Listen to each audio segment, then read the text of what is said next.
Welcome to Harold Brickhouse's Hobson's Choice. The play runs 2.5 hours, including a 15-minute intermission. Please take a moment to silence your cell phones now and again after intermission if needed. And don't forget to join us this summer at the Old Roundhouse Theater in Silver Spring for QTC's delightful Irish twist on A Midsummer's Night's Dream, featuring live Irish music and dance. Thank you, and enjoy the show.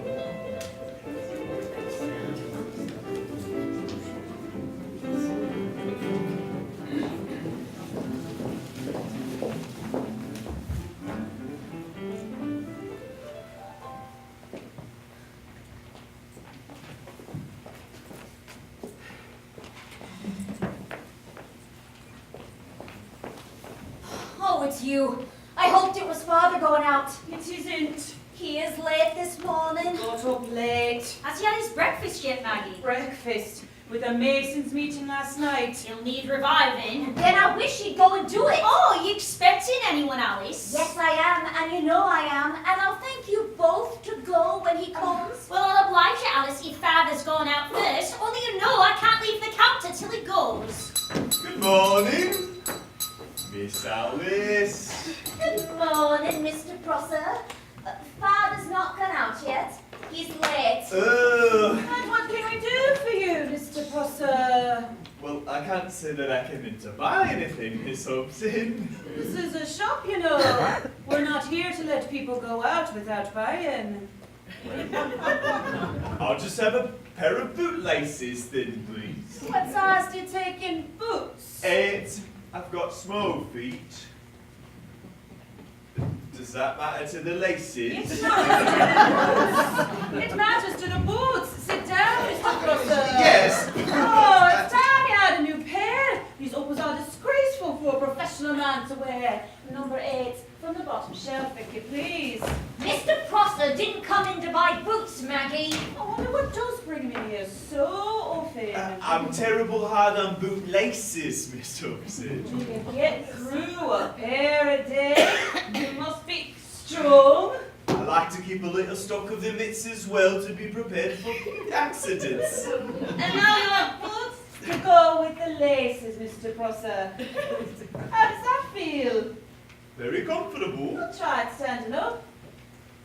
Yes, that fits all right. Now look at the other Oh, arm. no, I really don't want to buy Sit down, Mr. Prosser. You can't go through the streets in odd boots. What's the price of these? £1. £1, I say! Good boots.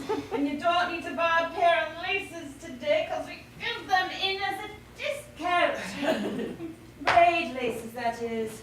Of course, if you want leather ones, you being so strong in the arm and breaking so many pairs, you can have them. Only it's a tuppence more. These will do. Very well. You'd better have the old pair mended and I'll send them on to you with the bill. Well, if anyone had told me I was coming in here to spend £1, I'd have called them crazy. It's not wasted. Those boots will last. Good morning, Mr. Prosser. Good morning. Oh, Maggie! We know you're a pushing saleswoman, but We'll teach him to keep out of here a bit. He's too much time on his hands. you know why he comes. I know it's time he paid a rent for coming. A pair of laces a day's not half enough. Coming here to make sheep's eyes at you. I'm sick of the sight of him. It's all very well for an old maid like you to talk, but if Father won't have us go courting, where else can Albert meet me except here when Father's out? If he wants to marry you, why doesn't he do it? Courting must come first. It needn't. See this slipper with the fancy buckle on it to make it pretty? Courting's like that, my lass. All glitter.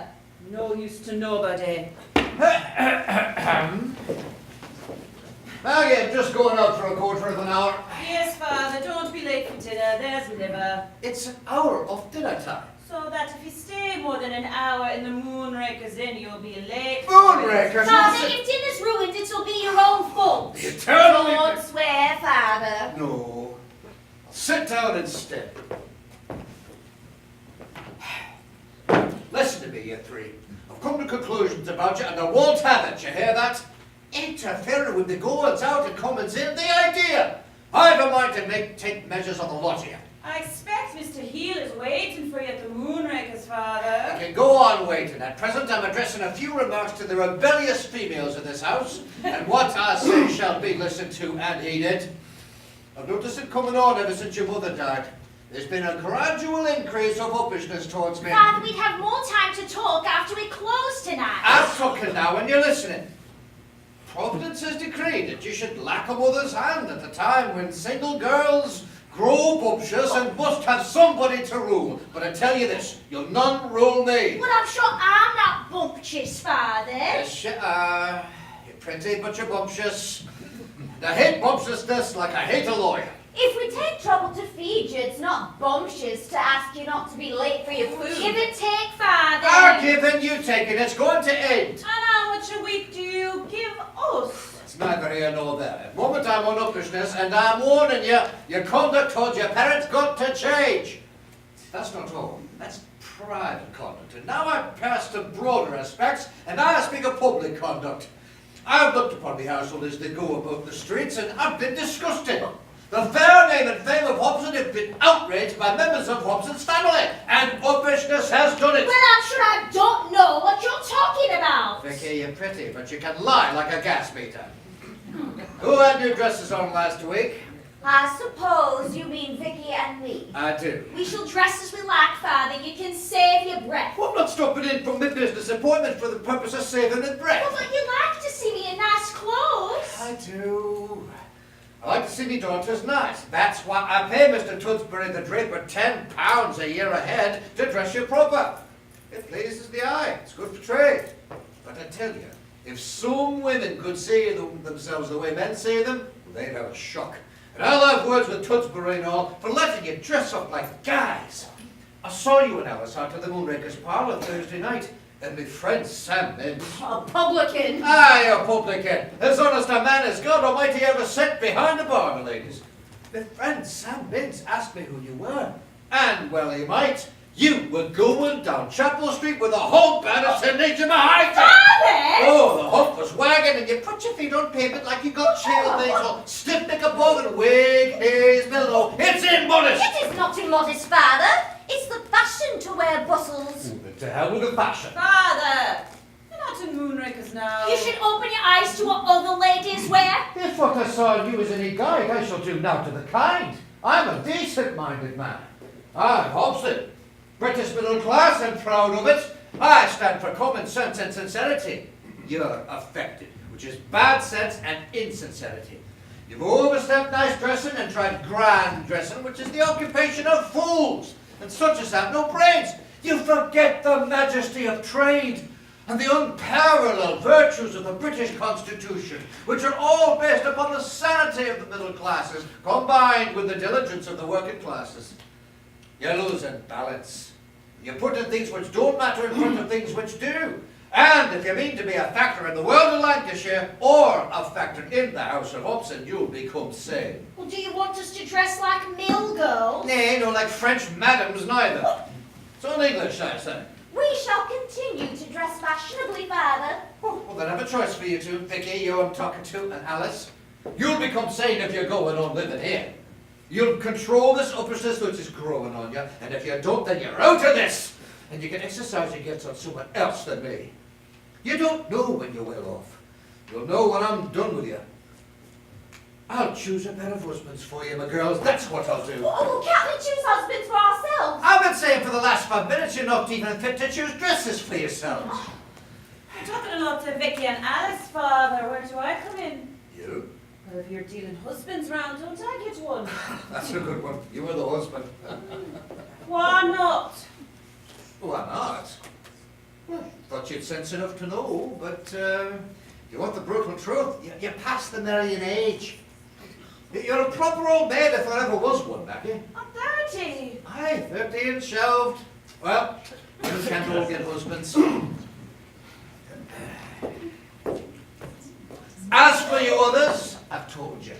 I'll see less uppishness from you, or I'll shove you off my hands onto some other men. You can just choose which way you like.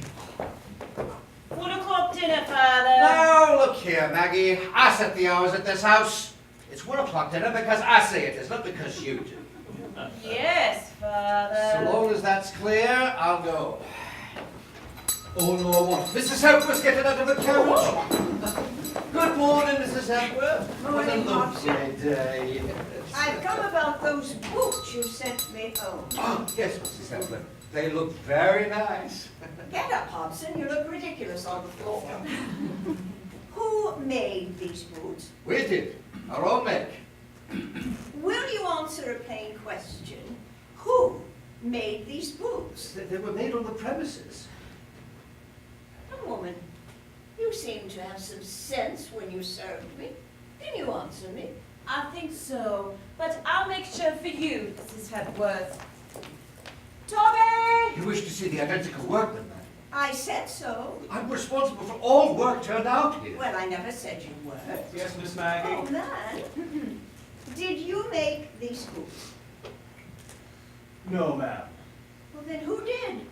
Am I to question every soul in the place before I find out? Well, they're Willie's making those. Well, then tell Willie that I want him. Certainly, ma'am. Willie! Who's Willie? Nailed moss up, madam. But I assure you, if there's anything wrong, I can make the man suffer for it. Are you Mossa? Yes, Mom. You made these boots. Yes, I made them last week. Well, take that. Oh. See what's on it? Writing? Read it. Oh, I'm trying. Oh, bless the man, can't you read? Well, I do a bit, only it's such funny print. It's just the usual italics of a visiting card, my man. Now, listen to me. I heard about this shop, and from what I heard, I came here for these boots. I'm particular about what I put on my feet. And I assure you, it shall not occur again, madam. I don't know. Then hold your tongue. Mossop, I've been to every shop in Manchester, and these are the best made pair of boots I have ever had. You'll make my boots in future. You hear that, Hobson? Oh, yes, madam, of course he shall.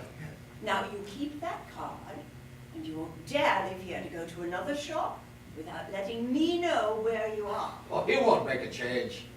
How do you know? Why, the man's a treasure. And I expect you underpay him. That'll do, Will. Yes, Is it sir. all? He's like a rabbit.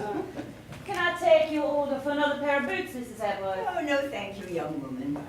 But I shall send my daughters here. And mind you, that man's to make the boots. Certainly, Mrs. Hepworth. Good morning. Good morning, Mrs. Hepworth. We're very glad to have the honour of serving you, madam. Oh, I wish some people would mind their own business. What does she mean praising a workman to his face for? I suppose he deserved it. Deserved it, blasted. Makes him up, is what it does. Last time she sets foot in my shop, I give you my word. Don't be silly, I'll Father. show her. Think she owns there because she lives in Hope Hall. Well, now that's a bit of a start, lad. Morning, Jim. You're doing a good class trade. The cash pop come to you, Hobson. Huh? Oh, wasn't I Mrs. Hepworth? Oh, well, Mrs. Hepworth's an old and valued customer of mine. It's funny you deal with Hope Hall and you never mentioned it. Oh, I've been making boots for Mrs. Hepworth and all her circle for, how long, Maggie? I don't know. Well, you kept it dark. Aren't you coming round yonder? Yes, that is, no. What, are you ill? No. Get out! Get out, you girls! I'll look after the shop. I want to speak with Mr. Eva. Okay, you're talking to Moonrakers. Oh, that cutlery and sandmen's there. It's private, then. What's the trouble, Henry? They're the trouble. Do your daughters worry you, Jim? They mostly do as I bid them. And the missus does the leathering if they don't. Oh, Jim, my wife's a handy thing, and you don't know it proper till she's taken from you. I was grateful for the quiet when they married laid on rest, but I see my mistake now. I used to think I was hard put to it to fend her off whenever she wanted something out of me, but The dominion of one woman is paradise to the dominion of three. It sounds a sad case, Henry. I'm a talkative man by nature, Jim, you know that. Well, you're an orator, Henry. I doubt John Bright himself is better gifted to the gab than you. That's putting it on a bit too strong. A good case needs no flattery. Oh, you're the best debater in the Moonraker's parlour. That's no more than truth. In the estimation of me fellow men, I give forth words of weight. In the eyes of me daughters, I'm a windbag. Hey, never. They scorn me wisdom, Jim. They answer back.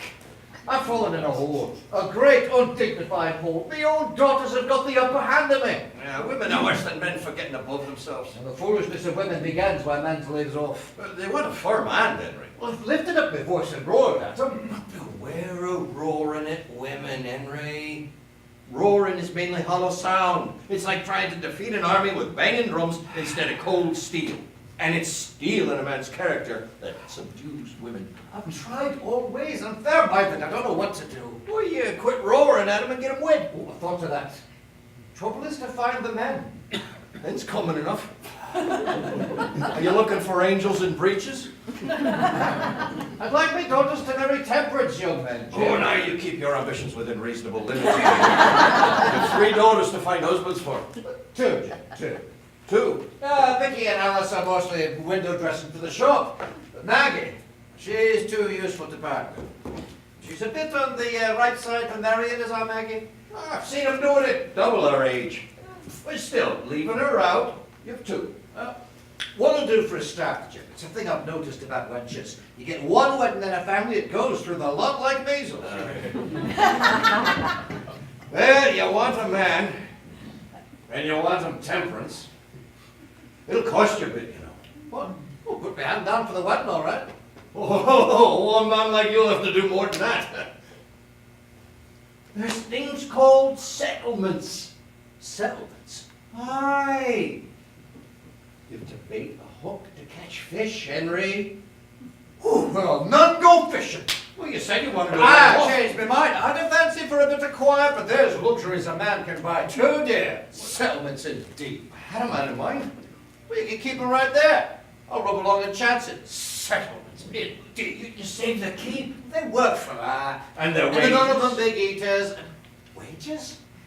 You think I pay wages to my own daughters? I'm not a fool. Then it's all off. The minute you breathe the word settlements, it was dead off, Jim. Let's go to Moonrakers and forget there's such a thing as women in the world. Shop! Shop! Go on out, Maggie. Yes, Father. Don't forget dinner's at 1. Dinner will be when I come in for it. I'm master here. Yes, Father. 1 o'clock. Come along, Jim. Dinner at 1:30, girls. We'll give him half an hour.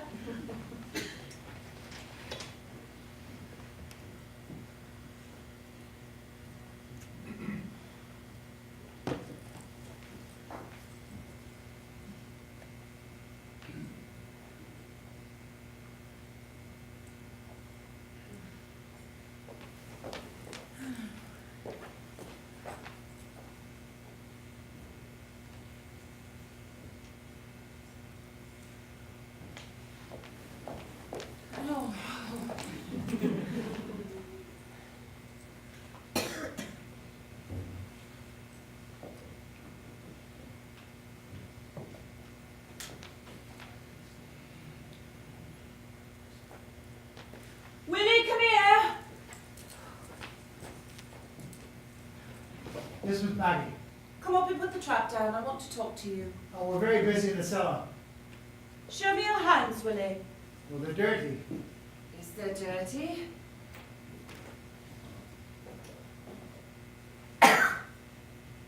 But they're clever. They can shape the leather like no other man's that ever came into the shop. Who taught you, Willie? Well, Miss Maggie, I learned my trade here. Hobson's never taught you to make boots the way you do. I've had no other teacher. And needed none. You're a natural-born genius at making boots. It's a pity you're a natural fool at all else. I'm no good but without leather, and that's a fact. When are you going to leave Hobson's? Leave Hobson's? No, I thought I gave satisfaction. Don't you want to leave? Not me. I've been in Hobson's my whole life. I'm not seen to leave until I'm a made man. I said you were a fool. But I'm a loyal fool. Don't you want to get on, Will Mossop? You heard what Mrs. Hepworth said. You know the wages you get, and you know the wages a bootmaker like you could get in one of the big shops in Manchester. I'd be feared to go in them fine places. What keeps you here is it the people? I don't know what it is. I'm used to it. Do you know what keeps this business on its legs? Two things. One's the good boots you make that sell themselves. The other's the bad boots other people make and I sell. We're a pair, Will Mossop. You're a wonder in the shop, Miss Maggie. And you're a marvel in the workshop.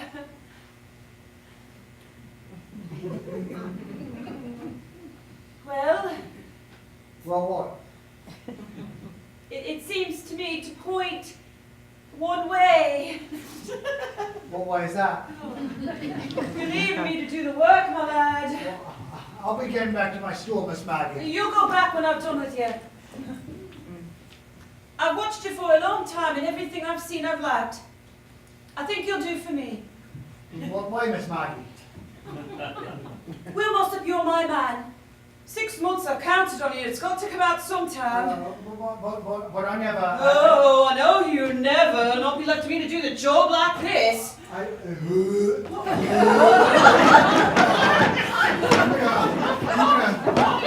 gonna sit down. I'm feeling queer like. What does want me for? To invest in. You're a business idea in the shape of a man. Well, I have no head for business at all. But I have. My brain and your hands will make a working partnership. A partnership? Huh. Well, that's a different thing. I thought you were asking me to wed you. I am. Oh, God. You, the master's daughter. Maybe that's why, Will Mossop. Maybe I've had enough of father. And you're as different from him as any man I know. It's a bit awkward, like. You don't help any lad. What's awkward about it? You talk to me like this? I'll tell you something, Will. It's a poor sort of woman that'll stay lazy when she sees her best chance slipping from her. Herself and life's too near the bone to lose things through fear of speaking out. I'm your best chance. You are that, Will. Oh, my God. I never thought of this. Think of it now. I am only the blow just come a bit too sudden to think very clearly. I have great respect for Miss Maggie. Your shapely body and you're a masterpiece in selling in the shop. But when it comes to marrying, I'm bound to tell you I'm not in love with you. Wait till you're asked. I want your hand in mine and your word for it that you'll go through life with me for the best we can get out of it. We'll not get much without love between us, lass. I've got the love all right. And I've not. And that's honest. We'll get along without. You're desperate set on this. It's a puzzle to me in all ways. I mean, what would your father say? He'll say a lot, and he can say it. It'll make no difference to me. Well, much better not upset him. It's not worthwhile. I'm judge of that. You're going to wed me, Will. I'm not. Really, I can't, Miss Maggie, now. I see I'm disturbing your arrangements, but I'd be much obliged if I could just put this notion away from you. When I make arrangements, my lad, they're not made for upsetting. But what makes it so desperately awkward is that I'm already tokened. You're what? I'm tokened to Ada Figgins. Well, then you'll get loose and quick. Who's Ada Figgins? Do I know her? I'm the lodger at her mother's. Oh, the scheming hussy! It's not that Sandy Gill who brings you your dinner. She's golden-haired as Ada. Aye, and she'll be here soon. Oh, and so shall I. I've topped Ada. I've seen her and I know the breed. Ada's the helpless soul. Well, she needs protecting. That's how she got you, was it? Yes, I can see her clinging round your neck till you fancied you were strong. I'll tell you this, my lad. It's a desperate, poor sort of woman that'll look to protection to the likes of you. Well, Ada does. And that gives me the weight of her. She's born to meekness, Ada is. You wed her and you'll be an 18-shilling-a-week bootmaker all the days of your life. You'll be a slave, and a contented slave. Well, I'm not ambitious. That I know of. No, but you're going to be. I'll see to that. I've got my work cut out for me, but there's the makings of a man about you. I wish you'd just leave me alone. So says the fly when the spider catches him. You're my man, almost. So you say. You'll not go back to the Figgins tonight. You've done with lodging there. You go to Tubby Woodlow's when you knock off work, and Tubby will go round to Mrs. Figgins for your things. Well, I'm to never go back there, never no more. No. Well, that's like a happy dream. Maggie, you do manage things. While Tubby's there, you can go round and see about putting the bands up for us too. Bands? I'm hardly used to the idea yet. You'll have 3 weeks to get used to it in. And now, you can kiss me. It's forcing things a bit and all. It's saying I agree to everything in kisses. Yes. Well, I don't agree to everything just yet. Come along and do what I tell you. Now, what I'm here. Yes.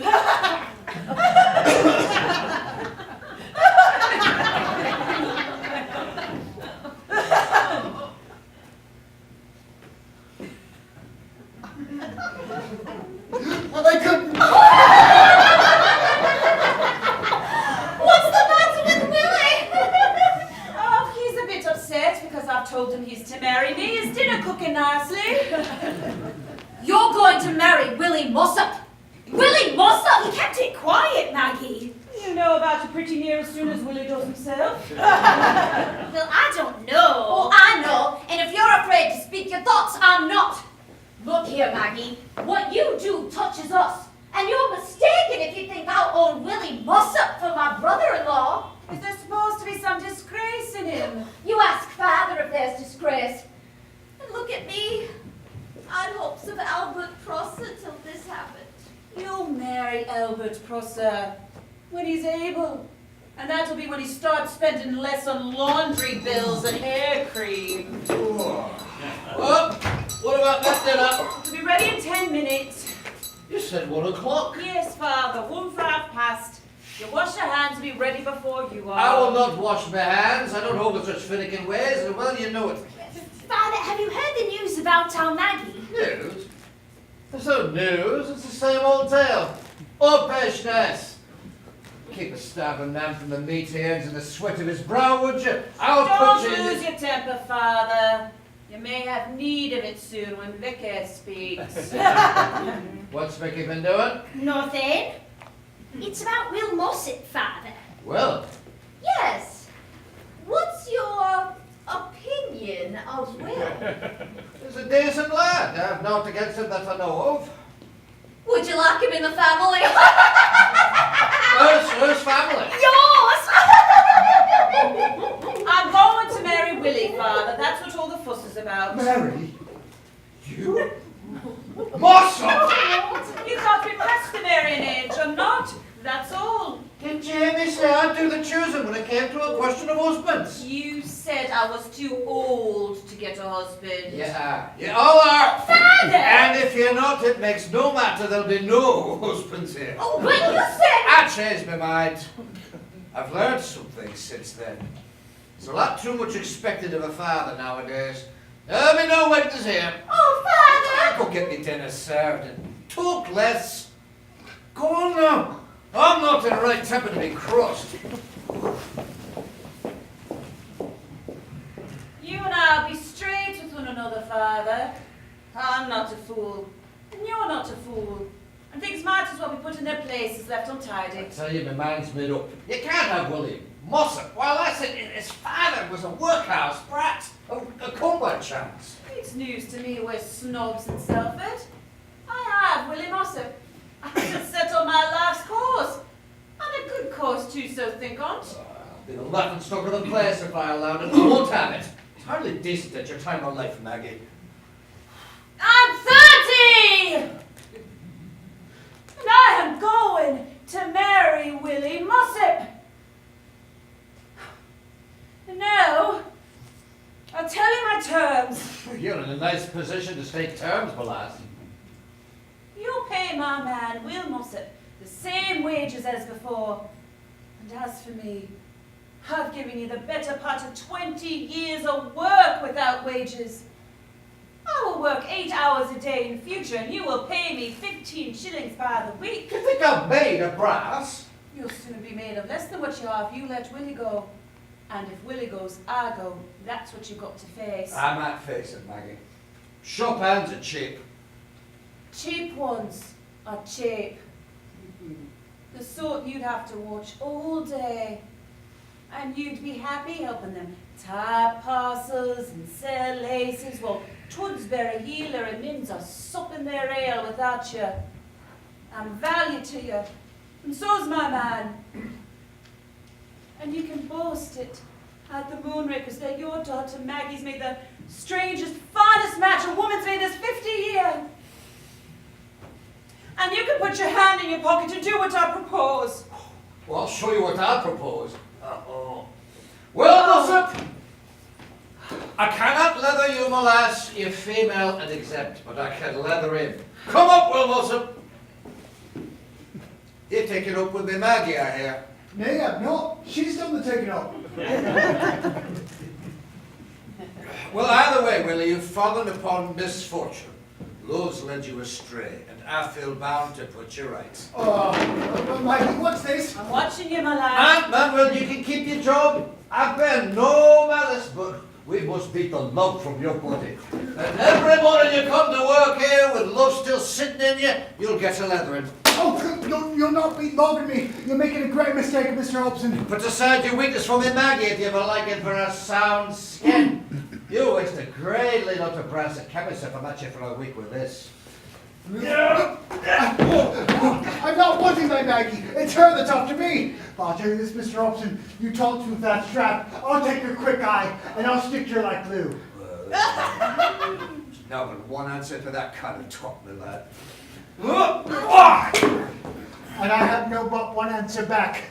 Maggie, I've not kissed you yet. I should before, but by gum, I'll kiss you now. And I'll take you, and I'll hold you. And if Mr. Hobson threatens with that strap again, I'll do more. I'll take thee out of this shop, and we'll set up for ourselves. Willie, I knew you had it in you.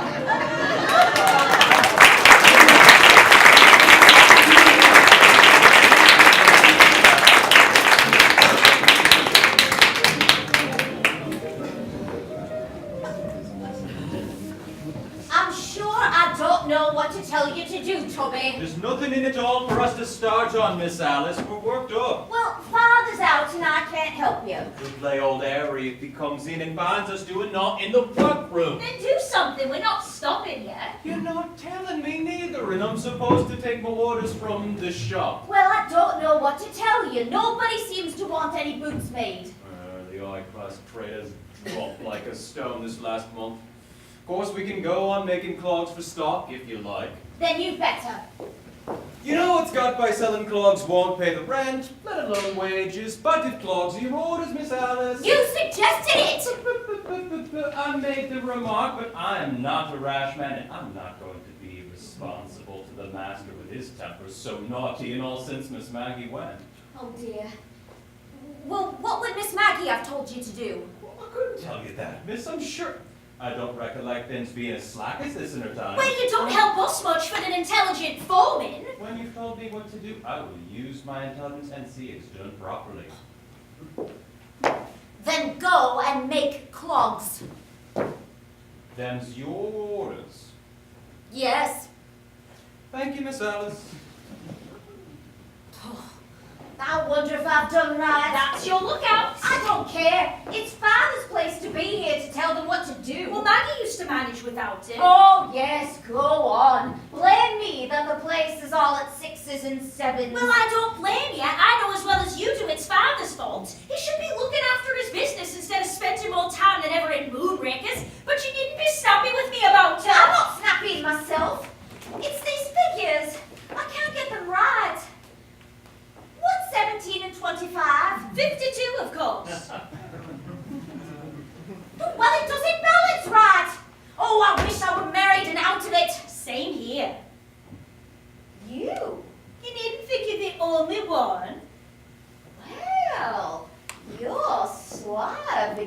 Hobson. You've kept it to yourself. Well, it's just as well now that I did. Maggie spoiled our chances forever. No one's threatened to get Will Mossop for a brother-in-law. Maggie, you here? I thought we'd just drop in. Vicky, what's this Mr. Beanstalk's been telling me about you and him? Well, if he's told you, I suppose you know. She got it out of me, Vicky. I don't see why it's your business, Maggie. Well, you'll never get no further with it by yourselves from what I hear of father's carryings on. Well, that's your fault. Yours and his. Leave that alone. I'm here to help if you'll have my help. No, It's very good of you, Miss Maggie, I must say. Your father's so very awkward. I reckon he'll change. Has your young man been this morning yet, Alice? Oh, my young... Albert Prosser. No. You expected? Well, he's not been here so often ever since you and Willie must have... Since when? Since you made him buy that pair of boots he didn't want. I see. He didn't like paying for taking his pleasure in our shop. Well, if he's not expected, somebody must go for him.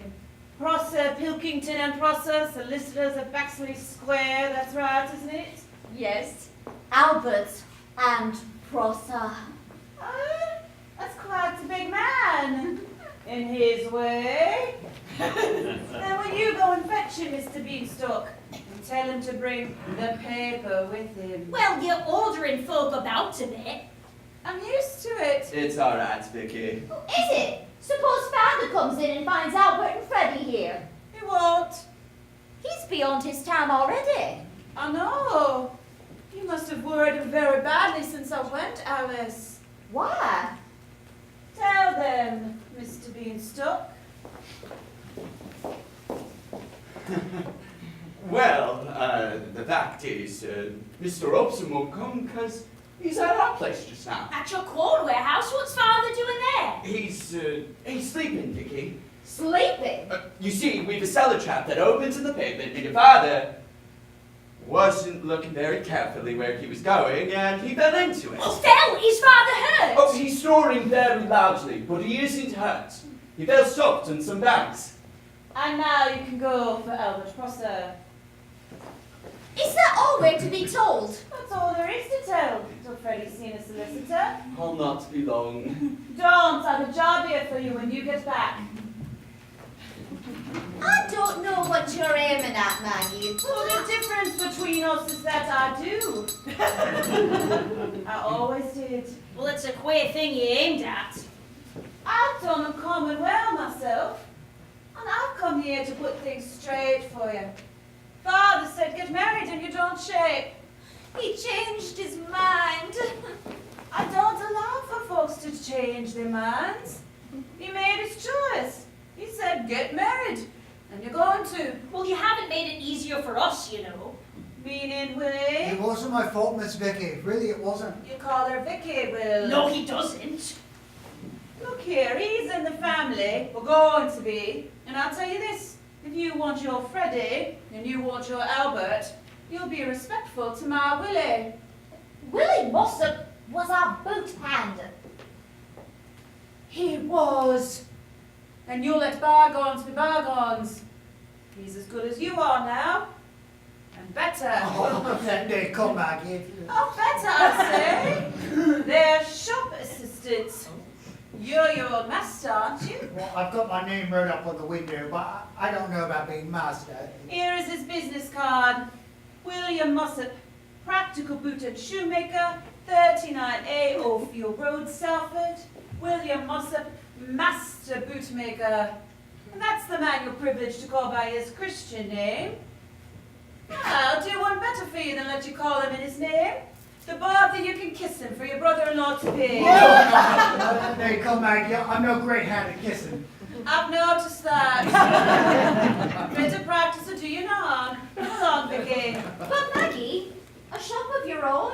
I'm waiting, Vicky. I don't see you ought to drive it to it, Maggie. Hold your hush. Well, however did you manage it? Where did the capital come from? It came. We'll stand still.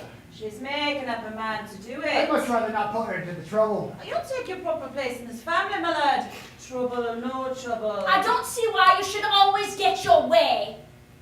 It's just a habit. Come along now, Vicky. I've got a lot to do today, and you're holding everything back. It's under protest. Protest, but kiss.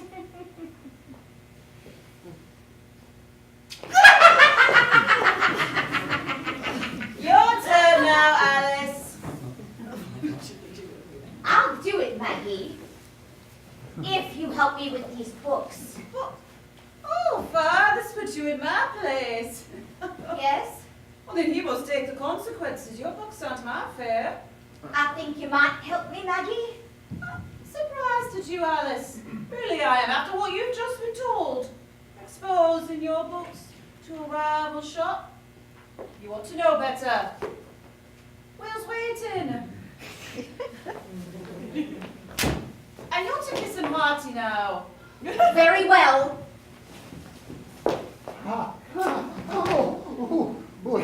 There's much more being kissed by nice young women than I thought. Don't get too fond of it, my lad. Well, I hope you're satisfied, Maggie. You've got your way again. And now perhaps you'll tell us if there's anything you want in this shop. Are you trying to sell me something? I'm asking you, what's your business here? I told you once.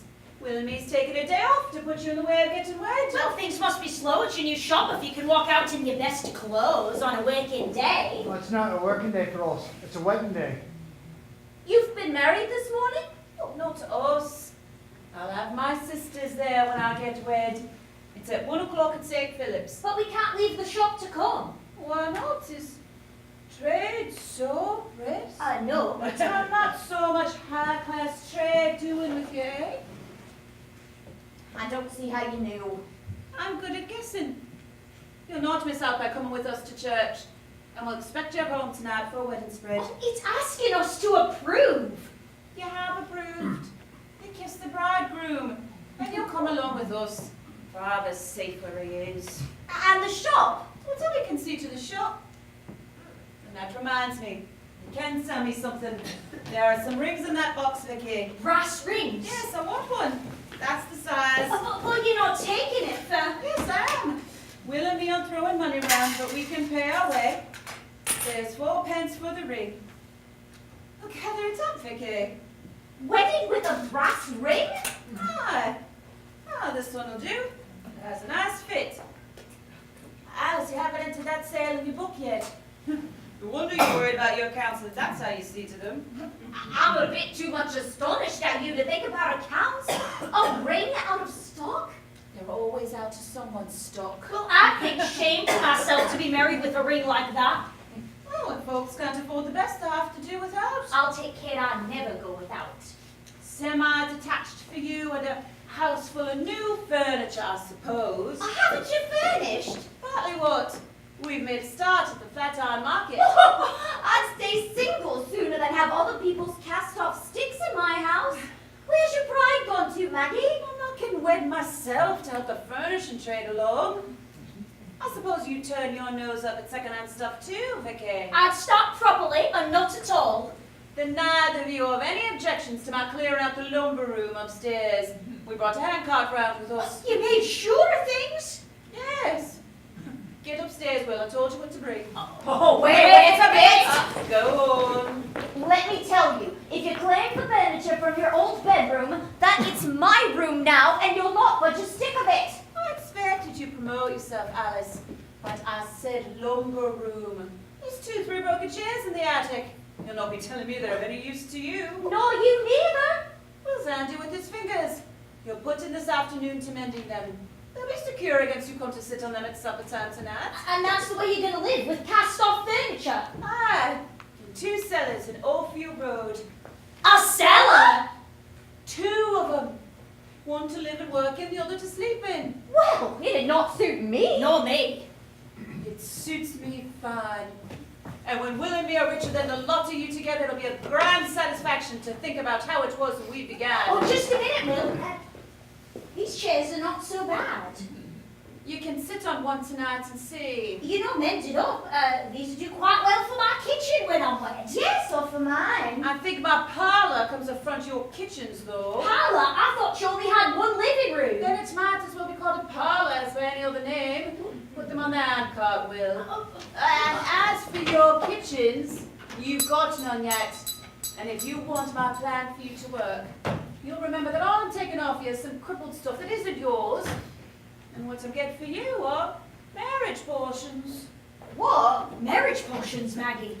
You better go put your hats on now. You'll be late at the church. But I'll be to know what's... You'll know all right. Be quick to the things now. Good morning, Albert.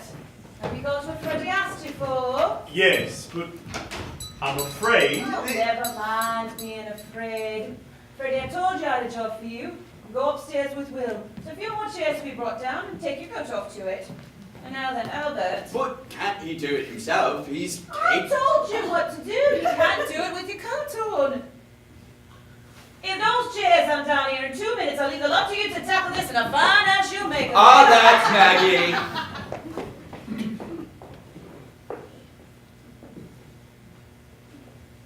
You call this English? Legal English, Miss Hobson. I thought it was so we talking Lancashire. Well, what is it when you've got behind this the whereases and the saids and two wits? It's what you told Freddie to instruct me. Action against Henry Horatio Hobson for trespass on the premises of Jonathan Beanstalk and Company, co-merchants of Chapel Street, Salford, for damages to certain corn bags caused by falling on them, and further damages claimed for spying on the trade secrets of the aforesaid J.B. and Co. I'll take your word that this means that. I've made this out to your instruction, Miss Hobson, but I'm far from saying it's good law, and I'd not be keen on going into court with it. No one asked you to. It won't come into court. Open the door for him, Albert.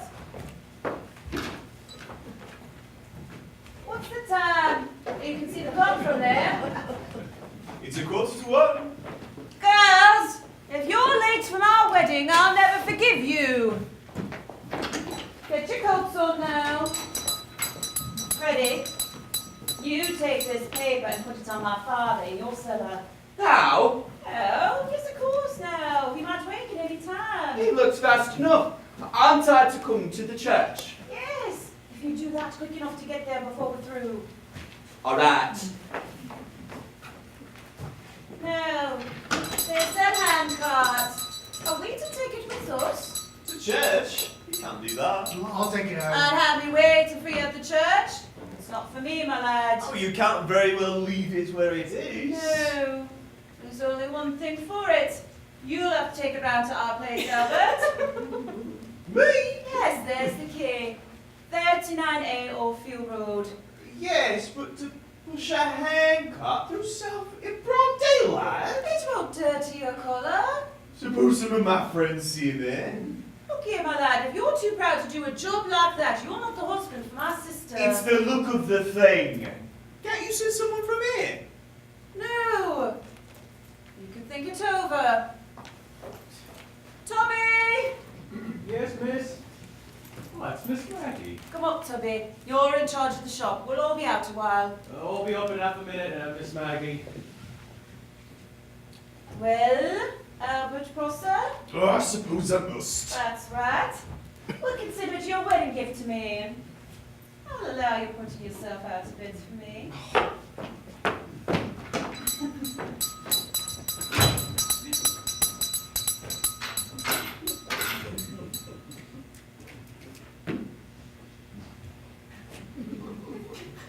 Well, you don't have much to say for yourself today. How's it feeling, lad? I'm going through the Maggie. Eh? My mind's made up. I've got right up to the point. I'm ready. It's church we're going to, not the dentist. I know. You get rid of something at a dentist, but it's taking something on when you take a wench to a church, and the Lord knows what. Sithy will. I've a respect for church. And yon's not the place for lies. Parson's going to ask you if you'll have me. And you'll either answer truthfully or not at all. If you're not I'll willing tell to him say you. so. Truthfully? Yes, Maggie. I'm resigned. You're growing on me, lass. I'll toe the line with you. We're ready, Maggie. And time you were. It's not your weddings you're dressing for. Tommy, come up and keep an eye on things. Will, have you got the ring? I have. You think I trust him to remember?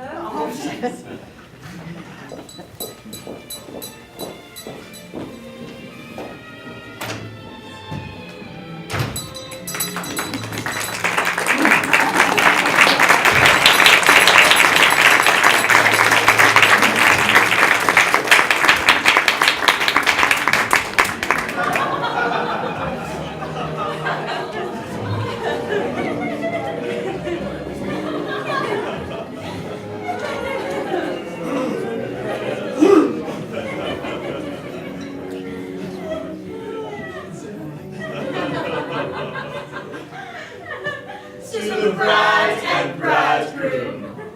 You felt rejected? Oh. It's a very great pleasure for us to see you here tonight.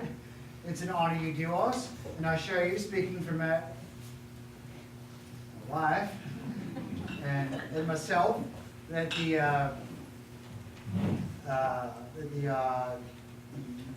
Generous. that's it. The generous words of sentiment, so cordially expressed by Mr. Beanstalk, and so enthusiastically seconded, no, I got that wrong round.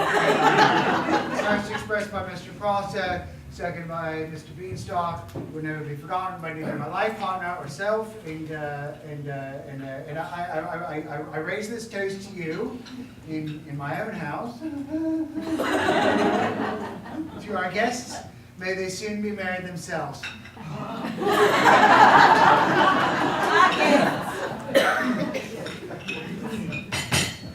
In rising to respond, Sit down. We've had long speeches. I know men fancy themselves when they're talking, but you've had one turn and you needn't start again. we ought to thank him, Alice. I dare say. But you'll not speak as well as he did, so we can leave it with a good wind-up. I'm free to own you took me by surprise, Will. Very neat speech indeed. Who taught you, Will? Well, I've been doing a lot of learning lately. Oh, I thought that speech never came natural from Will. I'm educating him. Very apt pupil, I must say. He'll do. Another 20 years and I know which of you three men will be thought of most of at the bank. Oh, that's looking ahead a bit. I'll admit it needs imagination to see it now. Well, this starts all right, you know. Snug little rooms, a shop of your own, and so on. I was wondering where the capital for this came from, Maggie. Ah, you mustn't call it my shop. It is. Do you mean to tell me that Willie found the capital? He's the saving sort. He must be if you've done this out of what father used to pay him. I haven't. Not altogether. We might hope. Ah. Well, it's a mystery to me where you got it from. Same place as those flowers, Albert. Hothouse flowers, I see.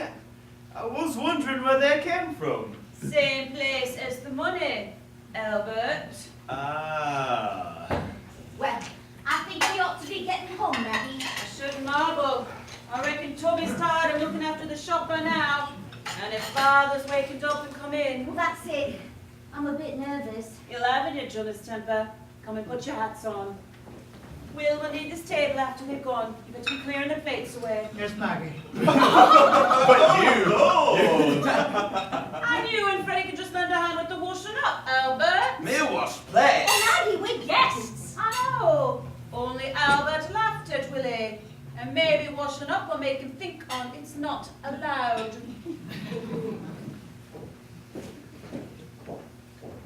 Are you gonna wash up plates? Are you? I look at it like this myself. All being well, you and I are married into this family, and we know what Maggie is. If we start giving in to her now, she'll be a nuisance to us, all our lives. That's right to know. But there's this plan of hers to get us married. Are you prepared to work it for us? I'm not Then anything until she's done it, but to keep the sweet side of Maggie. but washing up plates. Well, we would you do in our place, Will? Well, please yourselves. I'm just getting on what you told me to. Married to her, we aren't. What do you need the table for in such an array? Oh, nay, I'm not in a hurry myself. Maggie won't sit for something. It'll be for my lessons, I reckon. She's schooling me. And don't you want to learn then? Well, it isn't that. I just don't want to be rude to you, turning you out so early. I don't see any need for you to go so soon. Why not? I'm bored of a bit of company. But you want company on your wedding night. I don't favour you going so soon. He's afraid to be alone with her. That's what it is. His shop, his wife. That's a fact. You see, I've not been married before, you see, and I get to be left alone with her. You know, up until now, she's come around to tell me what those for my lodge, for my lessons, but it's different now, and I really own I'm feeling awkward like, and I'd be much obliged if I could just have you stay around a bit to help me thaw the ice. You've been engaged to her, haven't you? I want for long, and Maggie's not the sort you get familiar with. Oh, you've had quite long enough to thaw the ice. It's not our job to do your melting for you. No, these cups need washing, Fred. We will wash them. Frank, would you like it yourself with a wench like Maggie? That's not the point. It wasn't me she married. It's being alone with her that worries me. And I did think you'd stand by a fellow man to make things not so strange at first. That's not the way we look at it. Hurry up with those cups, Fred. Have you broken anything yet, Albert? A broken nerve. Too slow to expect. I must say, you don't show much gratitude. Aren't you at all surprised to find us doing this? Surprised? I told you to do it. But I think all I things can stop now. I'll finish up after you've gone. Who's that? Someone who can't read, I reckon.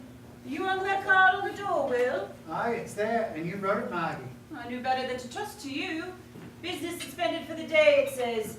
And they that can't read can go on knocking. Are you in, Maggie? His father! Oh, Lord! Amanda, are you afraid of it? well, I think all things considered, it's We'll nice. consider him. You can hide in the bedroom, the lot of you. Not you, Will. The rest. I'll shout when I want you. When he's gone! It'll be before he's gone. But can't you tell us? Is this your house or mine? It's your cellar! And I'm in charge of it. Stand you still. Don't forget. The gaffer here. I'll open the door. Well, Maggie, Well, Father? I'll come in. I don't know. I need to ask the master about that. Master?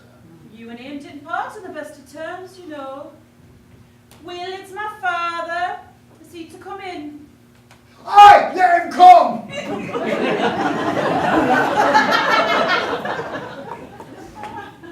You don't sound cordial about your invitation, young man. Oh, nay, but I am. I'm right glad to see you, Mr. Hobson. You know, it being our wedding day and you being her father and all, and I hope you see yourself staying a good long while.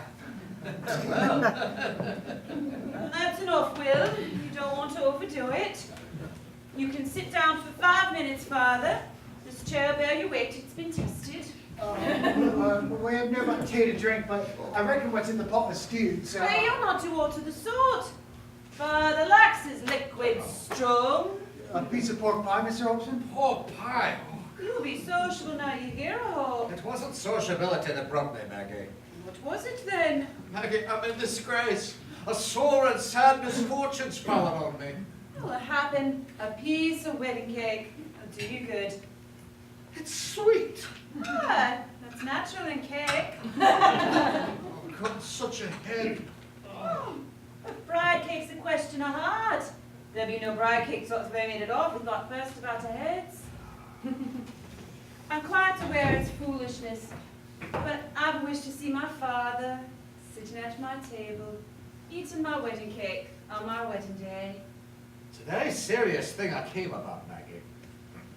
Not more serious than knowing you wish us well. Well, Maggie, you know my way. When a thing's done, it's done. You've had your way and done what you wanted. I'm none proud of the choice you made. I won't lie and say that I am. But I've shaken your husband's hand. There's a sign for you. Milk spilt, I'll not cry. Then there's the cake. And you can eat it. I've given you my word, there's no ill feeling. So now, we'll have the deed. Oh, you're a hard woman. You have no consideration for the weakness of old age.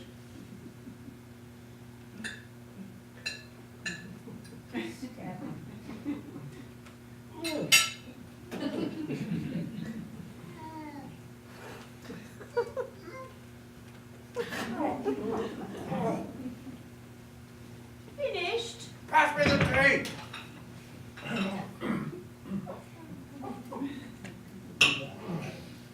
That's easier. Oh, Now then, tell me what it is you came about. I'm in sore trouble, Maggie. Oh, well, then I'll leave you with my husband to talk it over. What? You'll not be wanting me. Women are only in your way. Maggie, you're not going to desert me in the hour of my need, are you? Surely to goodness you don't want a woman to help after all you've said. Will'll do his best to make no doubt. Give me a call when you're finished, Will. Maggie, it's private. Oh, go in. And you can discuss it man to man with no fools or women about. I tell you, I came to see you, not him. It's private from him. Private from Will? Nay, it isn't. Will's in the family. And you've not to say to me that can't be said to him. I have to tell you this with him there. Will and me's one. Sit down. Sit down, Mr. Hobson. You call him father now. Do I? He does. Sit down, Will.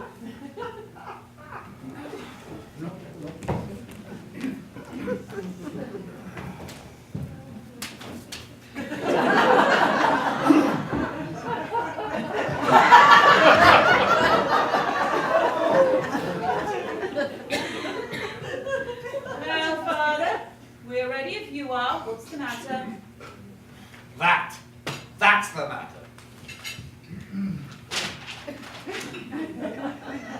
What is it, Will?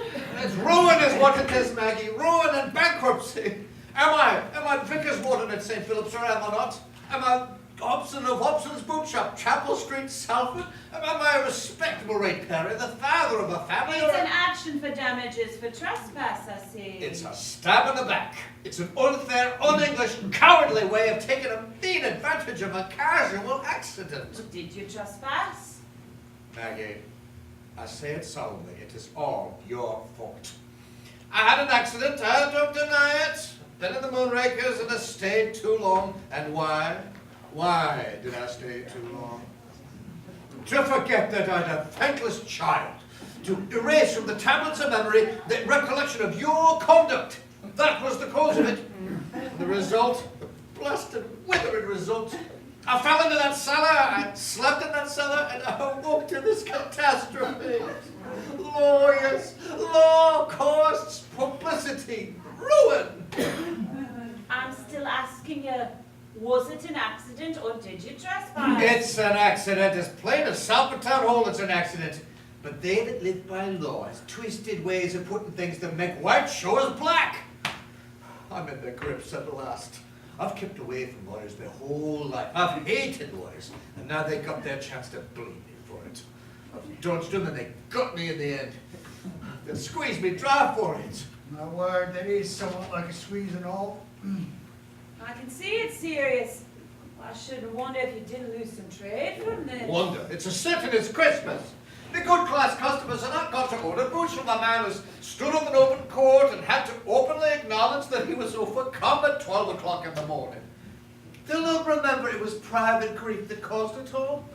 They'll only think the worst of it, that I couldn't control my daughter. Better than to let her go and be the cause of sorrow to me in the age. That's what you've done. Brought this on me, the two of you between you. Maggie, do you think this will get in the paper? Oh, for sure.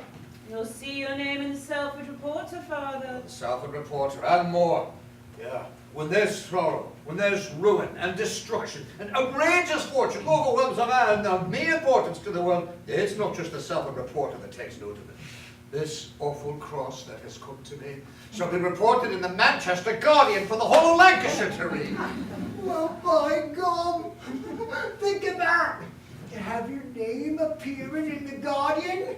Well, it's very near worth being ruined for the pleasure of reading about yourself in a printed paper. It's there. It's there for others to read besides me, my lad. Ah, you're right, I didn't think of that. Well, this will give a lot of satisfaction to a number I could name.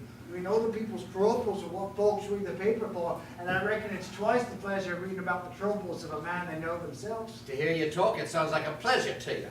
Hey, it's not. You ate my wedding cake, and you shook my hand. We're friends, I hope, and I know about meditating like a friend.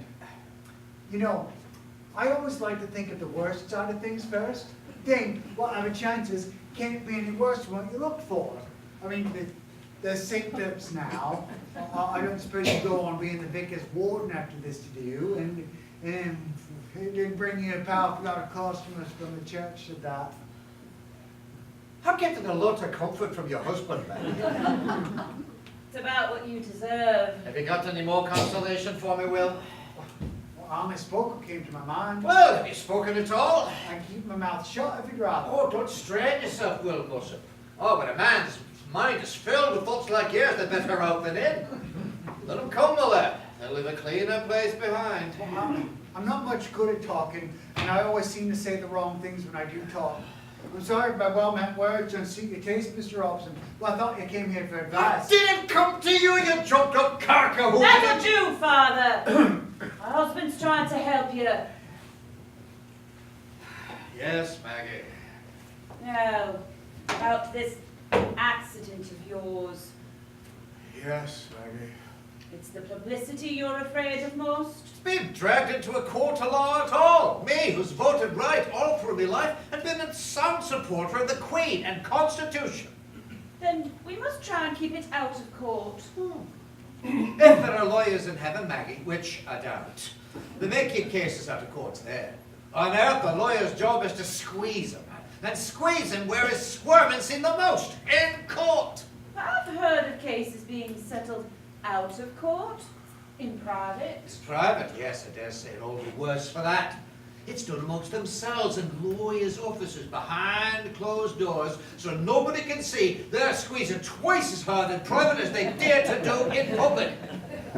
There's some restraint demanded of a public place. In private, it cost me a fortune to settle this in private, Maggie. I've no doubt it'll cost you something, but you'd rather do it privately than publicly? If only it were not a lawyer's office. Then you can settle with the lawyer out of his office. You can settle with him here. Albert!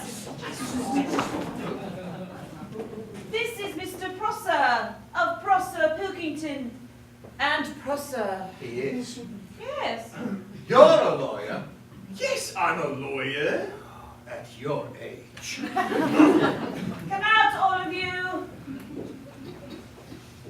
Alice, Vicky. Family gathering. And this is Mr. Beanstalk of Beanstalk and Co. How do you do? What, here? When you've got a thing to settle, you need all the parties to be present. But there's so many of them here. Where did they all come from? My bedroom. Maggie, I wish you'd explain before my brain gives way. It's quite simple. I got them here because I expected You you. expected me? Yes. You're in trouble. But what's it got to do with Alice and Vicky? What are they doing here? What's happening to the shop? Oh, Tommy Woodlove's looking after it. Oh, and is it Tubby's job to look after the shop? Well, he's got no other job. The shop's so slack since Maggie left. And do you run that shop? Do you give orders there? Do you decide when you can put your hats on and walk out of it? They come out because it's my wedding day, Father. That's reason enough. And Will and me'll do the same for them. We'll close up shop and welcome on their wedding days. Their wedding days? Oh, that'll be a long way off. It's many a year before there's going to be another wedding in this family, I give you my word. One daughter to find is quite enough. Hadn't we better get to business, sir? Young man, don't abuse a noble word. You're a lawyer. By your own admission, you're a lawyer. Honest men live by business. Lawyers live by law. In this matter, sir, I am following the instructions of my client, Mr. Beanstalk. And the remarks you have just let fall before witnesses appear to me to bear a libelous reflection on the action of my client. What? So it's libel now, is it? Is it trespassing and spying on trade secrets and no clear you? Bloodsucker! One moment, Mr. Hobson. You can call me what you like. And I shall. You are the But I wish to remind you, in your own interest, that abuse of a lawyer is remembered in the costs. No. My client tells me he is prepared to settle this matter out of court. Personally, I don't advise him to because we should probably get higher damages in court. But Mr. Beanstalk has no desire to be vindictive. He remembers your position, your reputation for respectability. How much? I beg your pardon? I'm not so fond of the sound of your voice as you are. What's the figure?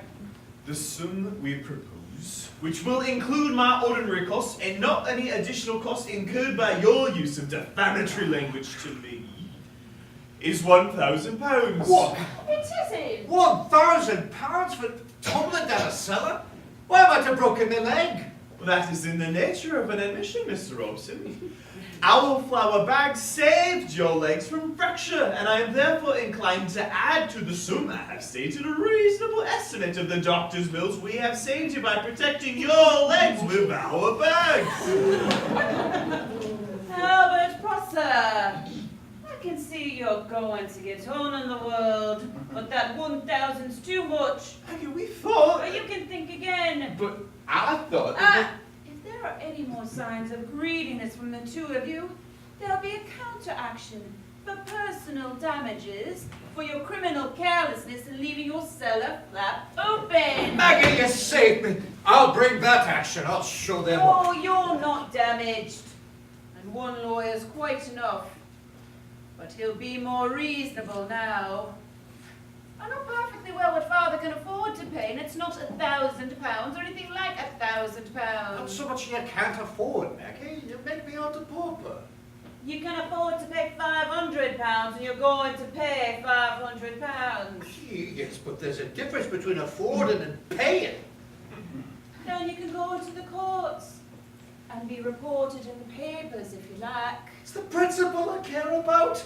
I'm being beaten by a lawyer. Oh, Father dear, how can you be beaten? They wanted £1,000, you're only paying £500.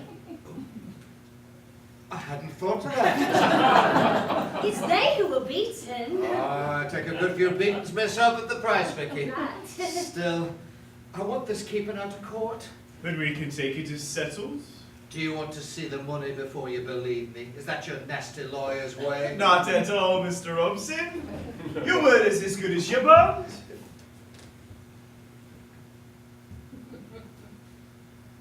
It's settled, hurrah, Well, I don't know what you got to cheer about, Vicky. I'm not to be dragged to public scorn, but that's a tiny bit of money to be going out to the family. It's not going out to the family, Father. I don't see how you make it out. Their wedding day is not so far off as you thought. Now we've had for £500 apiece for them to make a start on. You mean to tell me? You'll not forget you've passed your word, will you, Father? I've been diddled! I take 2 daughters off your hands at once and clears your shop of all the fools of women that used to lumber up the place. It will be much easier for you without us in your way, Father. Aye, Vicky, keep out of me way now. You hear that, all of you? Father! I'll run that shop with men and I'll show Salford how it should be run. And don't you imagine there'll be room for you when you come home crying and tired of your fine husbands. I'm ready, and it's a lasting riddance, mind. I'll pay this money that you've robbed me of, and that's the end of it. For all of you. You especially, Maggie. I'm not blind yet. I can see who it is I've got to thank for this. Don't be vicious, Father. Well, Mossop, I feel sorry for you. Take you for all in all, you're the best of the lot. You're a backward lad, but you know your trade. And it's an honest one. So does my Albert know his trade? Oh, I'll grant you that. He's good at his trade. He's good at robbery. And after having on my conscience that me daughter's married a lawyer and an employer of lawyers. Well, it didn't hurt your conscience having a servant in your shop at no wages. I kept you, didn't I? It's someone else's job to meddle you in future. You be grin, you too. But girls don't live on air. Your penny buns will cost you tuppence now and more. Wait till the families start to come. Ooh, don't come to me for keepers all. Father! Oh, you may father me, but that's a piece of work I'm finished with. I'm done with fathering and they're beginning it. Well, they'll know what marrying a woman means before so long. They're putting the chains on themselves and I have thrown the shackles off.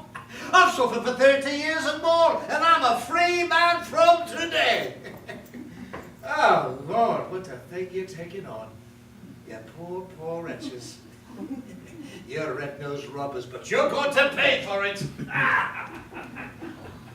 You'd better arrange to get married quick. Alice and Vic will have a sweet time with him. Can they go home at all? Why not? After what he said. You'll not remember half of it.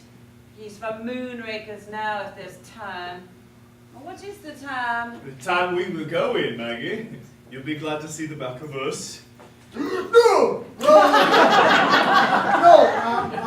I don't see any need for you to go so soon. But I do. It's time I start turning you out. Here are your hats. Good night. Good night, Vicky. Good night, Maggie. Good night, Alice. Good night, Maggie. And thank you. Oh, that. I'll see you again soon. Only don't come around here too often, as Will and me are going to be busy. You'll maybe find enough to do yourselves with getting wed. I dare say. Send us word when the date is. We'll be glad to see you at the wedding. We'll come to that. It'll be too grand for us after. Oh, no, Maggie. Maybe we'll be catching up with you before long. We're only starting here. Good night. Good night, Maggie. Good night, Maggie.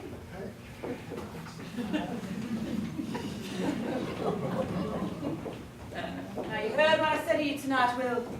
In 20 years, you'll be thought of more than either of your brothers-in-law. I heard you say, Maggie. And we're to make it good. I'm no boaster, Will, and it's to be less than 20 years and all. I don't know. They've got a long start on us. And you've got me.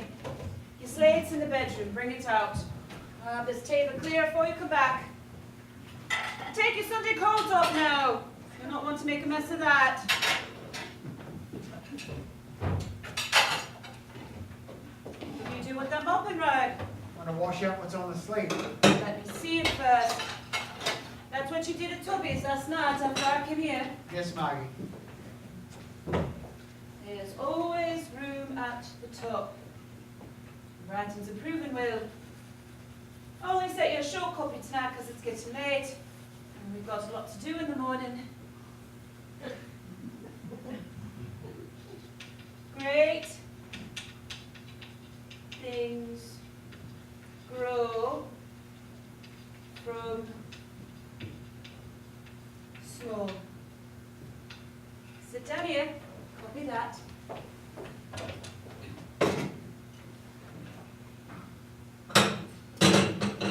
I'll put these flowers. Mrs. Hepworth over here will not want litter in the place come working time tomorrow. You're saving one.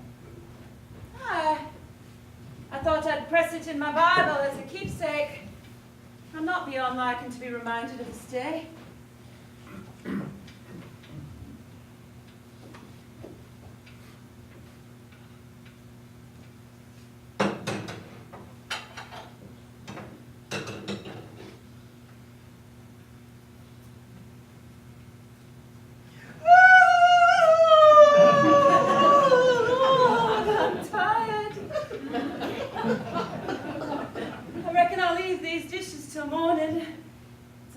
Way of starting, but I don't get married every day. No. Well,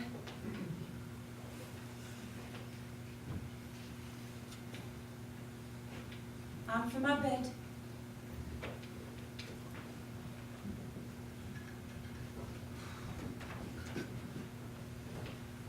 You finish that copy before you come. Yes, Maggie.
No, no, no, no, no, no.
I'll go straight up to him, Toby.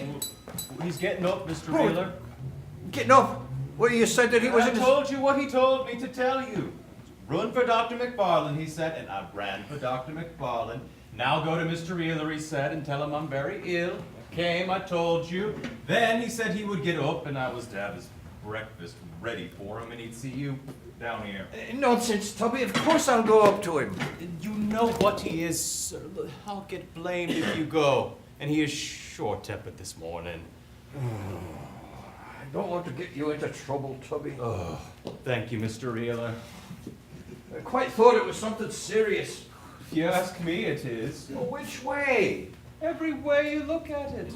But Hobson's not his own old self, and the shop's not its own old self.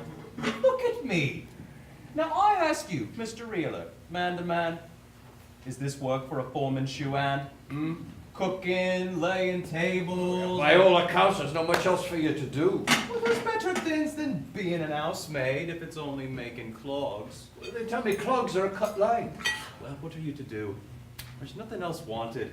Hobson's in a bad way, and I'm telling no secret when I say it. It's a fact that's known. It's 1,000 pities.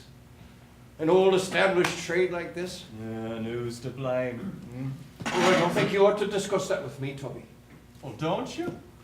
I'm an old servant to the masters, and I'm sticking to him now. When everybody is calling me a doting fool because I don't look after Tubby Wadlow first, and if that don't give me the right to say what I please, I don't know. It's temper that's ruining this shop, Mr. Wheeler. Well, temper and obstinacy. They say in Chapel Street it's Willie Mossop. Willie is a good lad, though I say it that trained him. He hit his hard, did Willie, but we'd have got round that in time. With care, you understand, and tact. Tact, that's what the gaffer lacks. Now, Miss Maggie? Oh, now, well, she is a marvel. Aye, a fair knockout. Me not slavish, mind you. Stood up to customers all the time, but she'd a way with her that sold the goods and made them come again for more. And now look at us, men assistants in the shop. Cost more than women. Cost. They'd be dear at any price. Now look here, Mr. Reeler, take yourself. Now, when you go to buy a pair of boots, do you like to be tried on by a man? Or a nice, soft young woman? Well, oh, there you are. Stands to reason. Hey, it's human nature. but there's two sides to that, Tubby. Think of the other. Ladies? Aye. Oh, ladies that are ladies likes trying on by their own sex, and them that aren't buys clogs. It's the good class trade that pays, and Hobsons have lost it. Oh, Jim. Oh, Jim. Henry. Jim. Will you sit on the armchair by the fire, at the table? Table? Breakfast? Bacon? Bacon, and I'm like this. Oh, when man's like this, he wants a woman about the house, Henry. I'll want them. Shall I go for Miss Maggie, sir? Mrs. Mossop, I think your daughters should be here. They should be, only they're not. They're married and deserted me, all of them, and I'll die deserted. Then perhaps they'll feel sorry for the way they treated me. Tubby, have you got no work to do in the shop? Well, I might find some if I looked hard. Then go and look. Take the bacon with you. I don't like the smell. You sure you wouldn't like Miss Maggie here, sir? I'll go for her. Oh, I'll go for her. Go for her. Go for the devil. What does it matter who you go for? Oh. I'm a dying man. Now, what's all this talk about dying then, Henry? Jim, oh, Jim. It's awful. I sent for the doctor. We'll know soon how near the end is. This is very sudden. You've never been ill in your life. It's been saved up and all come now at once. What are your symptoms, Henry? I'm all one symptom, head to foot. I'm frightened of myself, Jim, that's worst. You'd call me a clean man, Jim. Clean, of course I would. Clean in body and mind. Oh, I'm dirty now. I haven't washed this morning. Couldn't face the water. Only use I saw for water was to drown myself. It's the same as shaving. I threw the razor out the window. I had to, or I'd have cut my throat. Oh, come. Oh, it's awful. I'll never trust myself again. I'll grow beard if I live. Oh, you'll cheat the undertaker, Henry. I fancy a doctor could improve you. What do you reckon's the cause of it now? Moonrakers. Look, you don't think it... I don't think I know. I've seen it happen to others, but I never thought it would come to me. Well, no, me neither. Well, you're not a toper, Henry. I grant you're regular, but you don't exceed. Well, if a man can't take a drop of ale without it getting back on him like this, I mean, it could be my turn next. Here's Dr. McFarlane. What? Good morning, gentlemen. Where's my patient? Here? Here? Up. Looks like it. And for a patient who's downstairs and made to rise from my bed at this hour? It's not as early as all that. But I've been up all night, sir. The young woman with her first. Are you Mr. Hobson? No, certainly not. I'm not ill. Not much to choose between you. You both got your fates written on your faces. You mean that I'm a... I mean, sir, that he has and you will. Doctor, will you attend to me? Yes. Now, sir. Never been in a bad way Give me before your this. hand. Never been in a bad way before this morning. Don't talk. Never wanted a doctor in my life.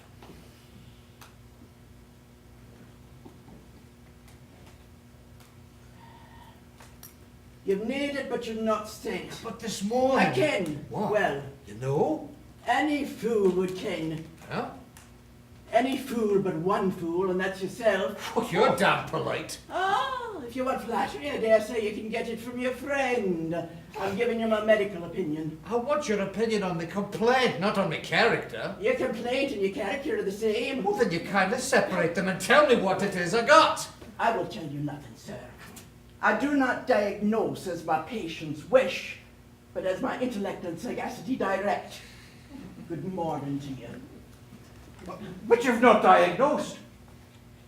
Sir, if I am to interview a patient in the presence of a third party, the least that third party can do is to keep his mouth shut. After that, there's one thing for it.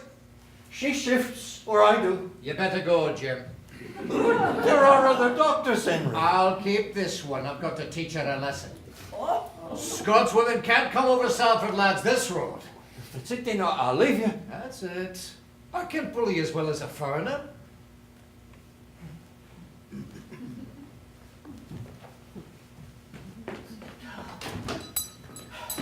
That's better, Mr. Hobson. Well, if I'm better, you've not had much to do with it. I think my calculated rudeness was... If you calculate your fees at the same rate as your rudeness, they'll be high. I calculate my time, Mr. Hobson. So we better get down to business. Will you unbutton your shirt? No hanky-panky now. Breathe deep. Breathe deep. Breathe regular. Regular.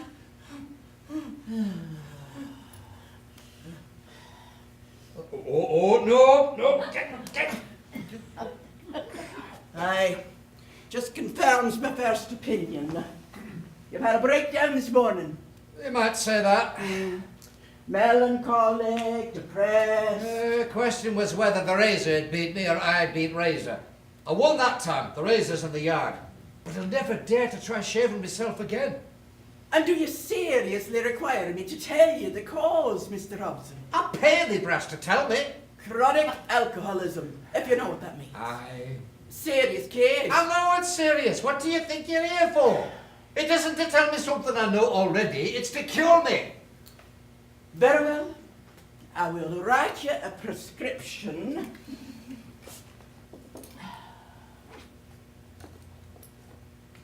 Oh, stop that. Beg your pardon. I won't have it. None of your drug is muck for me. I'm particular about what I put in my stomach. Mr. Hobson, if you don't mind your manners, I'll certify you for a lunatic asylum. Are you aware that you drank yourself within 6 months of the grave? You're a warning this morning that any sane man would listen to, and you're going to listen to it. Oh, by taking your prescription. Precisely. You will take this mixture, and you will practice total abstinence for the future. You asked me to give up me reasonable refreshment. I forbid alcohol absolutely. Much use your forbiddenness. I've had me liquor for as long as I remember. I'll have it till the end. If I'm to be beaten by beer, I'll die fighting. And I'm not practicing unnatural teetotalism for the purpose of lengthening out the unalcoholic days. Life's got to be worth living before I live it. If that's the way you talk, my services are of no use to you. No, I'll pay thee on the nail for it. Well, I congratulate you on the impulse, Mr. Hobson. Yeah, it's a fair deal, Doctor. I've had value. You've been a tonic to me. When I woke up, I never thought I'd see moonrakers again. But I'm ready for the early morning draft this minute. Man, will you no be warned? You pig-headed animal. Alcohol is poison to you. Deadly. Virulent with the system in the state yours is. Oh, you're getting warm about it. Will you take your fee? Yes. When I've earned it. Put it back in your pocket, Mr. Hobson. And I've finished with you yet. Oh, I thought you had. Do you ken that you're defying me?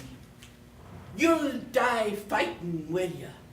Ah, it's a gay, high-sounding sentiment, my manny, but you'll not do it. You'll no slip from my fingers. I've got my grip on you. You'll die sober, and you'll live the longest life you can before you die. Have you a wife, Mr. Hobson? In bed? Higher than that. Ah, 'tis a pity. Man like you should keep a wife handy. I'm not so partial to women. Women are a necessity, Mr. Hobson. Have you no female relatives that can manage you? Manage? Keep a thumb firm on you. Oh, I got 3 daughters, Dr. McFarlane. They all tried to keep their thumbs on me. Well, where are they? Married. And queerly married. You drove them to it. They all grew uppish. Maggie, worst of all. Maggie. Then I'll tell you what you'll do, Mr. Hobson. You will get Maggie back at any price, at all cost to your pride. As your doctor, I order you to get Maggie back. Now, I don't know Maggie, No, but it's I not going to prescribe happen. her, and It's not damn you, sir, are you going to defy me again? I tell you, I won't have it. Huh? You'll have to have it. You're a dunder-headed lump of obstinacy. What? I've taken a fancy to you, and I decline to let you kill yourself. I've escaped from the thraldom of women once. And a I'm not- pretty mess you've made of your liberty. Now, this Maggie you mentioned, if you'll tell me where she's to be found, I'll just step round and have a crack at her myself, for I've gone beyond the spare of trouble over you. You're wasting your time. I'll cure you, Mr. Hobson. She won't come back. Ah, well now, that's a possibility. If she's a sensible body, I concur with your opinion. She'll not come back. But women are a soft-hearted race, Mr. Hobson. And she'll maybe take pity on you after all. I want no pity. Ah, if she's the woman I take it for, you'll get no pity. Now You'll listen. get discipline. Now Don't interrupt. I'm talking. I've noticed it. You asked me for a cure, and Maggie is the name of the cure you need. Do you hear me, sir? Maggie, sir. Maggie. What about me? Are you Maggie? You'll do. What are you doing under my roof? I've come because I was fetched. Who fetched you? Tubby Woodlaw. Oh, Tubby can quit my shop Sit this down, minute. Mr. Hobson. He said you're dangerously ill. Yes. I'm Dr. McFarlane. Will you come and live here again? I'm married. I know that, Mrs. Mossop. Mossop.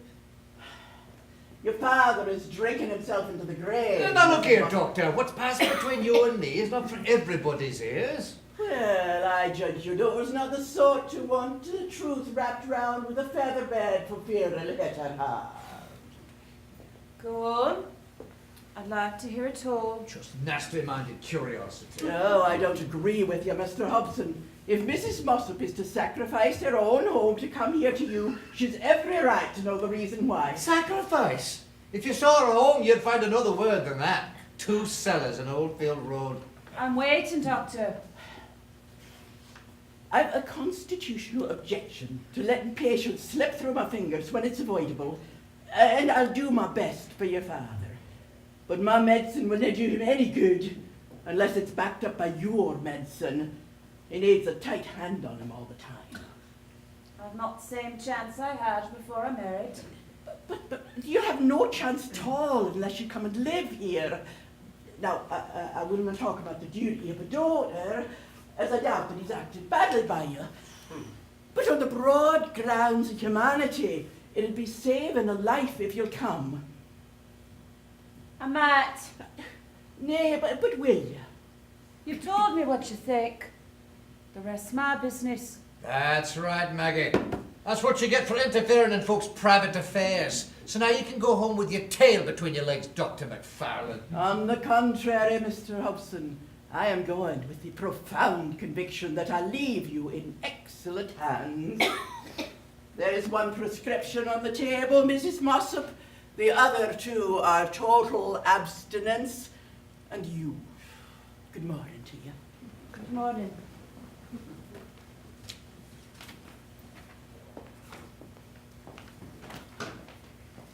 Tommy! Tommy, go round to Oldfield Road and tell my husband to come here and get this made up at Hallows on your way back. Yes, miss. Mrs. Awesome.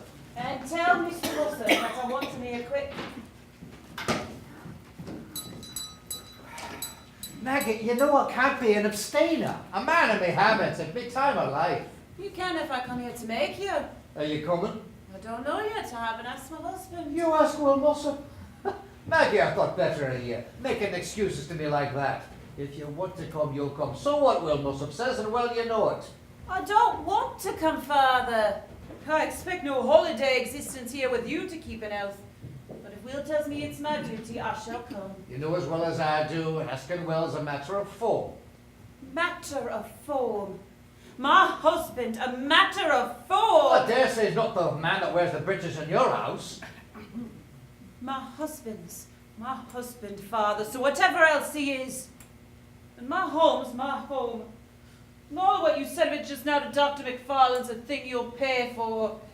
It's no gift to a married woman to come back to the home she's shut of. All right, Maggie, you're talking straight, I'll talk straight and all. When I'm set, I'm set. You're coming here. I didn't want it when the doctor said it, but by gum, I want you now. It's been my daughter's hobby crossing me, but now you'll come and care for me. All of us. Not all of you.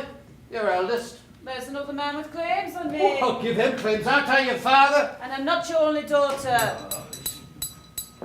Maggie, you been here long? Wow. Ah, well, a fashionable solicitor's wife doesn't rise so early as the wife of a working cobbler. You'd be up when Tubby came. A couple hours earlier. Oh, you're looking all right, Father. Oh, you've quite a colour. I'm very ill. He's not so well, Alice. Doctor says one of us must come and live here to look after him. I live in the Crescent, myself. I've heard it was that way on. If somebody's home, we'll have to go. I don't think I can be expected to come back to this after what I've been used to lately. Alice! Well, I say it ought to be Maggie, Father. She's the eldest. I say you're the most... Father, you're ill! Vicky, my baby! Oh, at last I find a daughter who cares for me. Of course I care, don't the others? You'll come and live with me, won't you, Vicky? What? One of us is needed to look after him. Well, it can't be me in my circumstances, Maggie. What circumstances? Don't you know? No. What's the matter? What are you whispering about?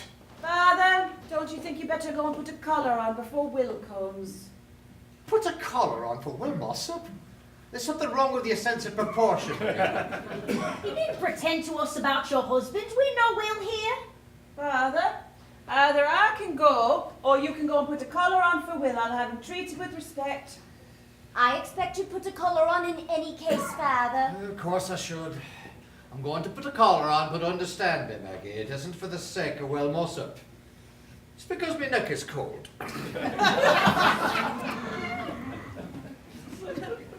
Now then, which of us is it to be? Well, it's no use looking at me like that, Maggie. I told you I'm expecting. I don't see that rules you out. It might happen to any of us. Maggie? Well, what's the matter? Children do happen to married women, and we're all married. Well, I'm not going to break my home up. And that's flat. My child comes first with me. I see. You've got a house of furniture, and you've got a child coming.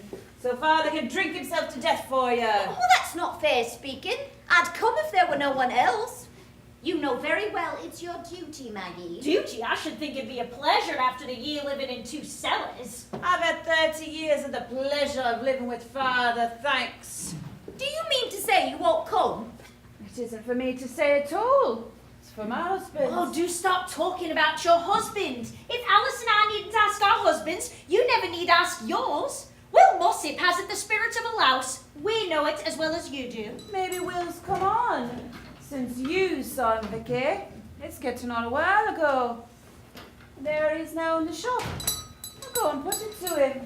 Stop her. Oh, let her have it in her own way. I'm not coming back here. Nor me. There's only Maggie for it. Yes, but we've got to be careful, Alice. She mustn't have things too much her way. It's our way as well, isn't it? Not coming is our way, but when she's with him alone and we're not. Yes. Can't you see what I'm thinking, Alice? It's so difficult to say. Suppose poor Father, he gets worse, and they're here, Maggie and Will, and you and I are out of sight and out of mind. Can't you see what I mean? He might leave them his money.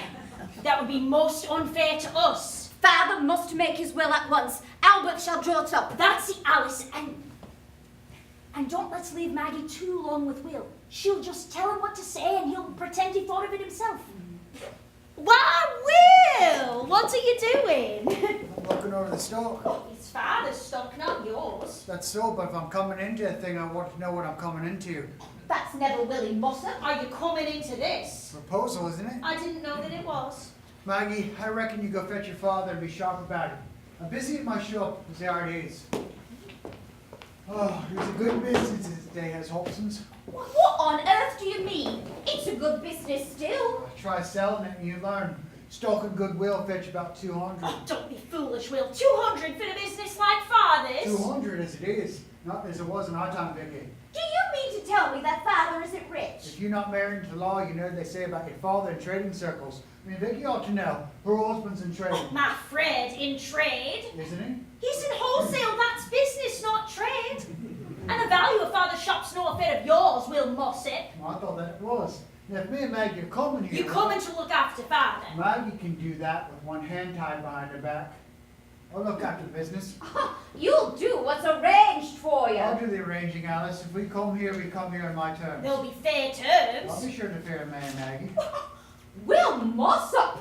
Do you know who you're talking to? Aye. My wife's young sisters. Oh! Times have changed a bit since you used to order me about this shop, haven't they, Alice? Yes. I'm Mrs. Albert Prosser now. So you are. To outsiders. You'd be surprised at the number of people that call me Mr. Mossop now. We do get on the well, don't we? Some folks get on too fast. Well, that's a matter of opinion. Me and Maggie both gave you a big leg up when it came to arranging your marriage portions, but I do know we're grudging you the sudden lift you got.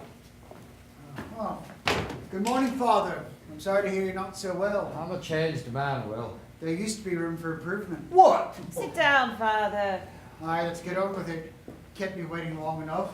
My time's valuable. I'm busy at my shop. Is your shop more important than my life? Well, that's a bit like asking if a pound of tea weighs heavier than a pound of lead. I'm worried about your life because it worries Maggie, but I'm not worried that bad I see my business suffer for the sake of you.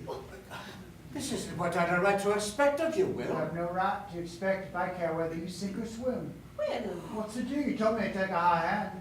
And we're to stay and watch Maggie and Will abusing father when he's ill. There's no need for you to stay. That's a true word, Will Mossop. Oh, father, you take his side against your flesh and Well, blood. that doesn't come too well from you. Neither one of you would leave home to come care for me. You're not for me, so you're against me. But we're not against you, father. We want to stay and see that Will deals fairly by you. Oh, I'm not capable of looking after myself, am I? I have to be protected by you girls lest I'm overreached. And overreached by whom? By Willie Mossop. I may be ailing, but I've got enough fight in me for a dozen such as him. And if you think the man who's gone from me, you can go thinking it's someone else than in my house. Oh, but father, dear father. I am not so dear to you that you would think twice about moving in to do for me, let alone chipping at it the way you did. A proper daughter would have jumped, aye, skipped like a calf by the cedars of Lebanon at the thought of being helpful to her father. Did Maggie skip? Well, she's a bit ancient for skipping exercise. But she's coming around to reconcile with the idea of living here, and that's more than you're doing, eh, Alice? Are you willing to come? No. Are you, Vicky? It's my child, father. Never mind what it is. Are you coming or not? No. Then you that aren't willing can leave me to talk with them that are. Do you mean that way to go? I understand you've homes to go to. Oh, father! Open the door for him, Will. Oh.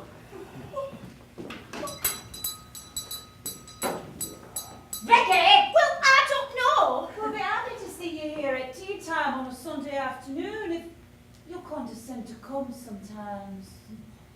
Beggars on horseback! Hey, come. There's no ill will. Now, let me tell you what I'll do. Aye, we've got to better grips now that there are no fine ladies about. Oh, they got stiff necks with pride, and the difference between you and them is something I ought to mark, and I'm going to mark it. Hup. There's a time for holding back, and there's a time for letting loose and being generous. Now, you come in here to this house, both of you, and you can have the back bedroom for your own, and the use of that room split along with me. Maggie will keep house, and if she's time to spare, she can lend a hand in the shop. I'm finding Will a job.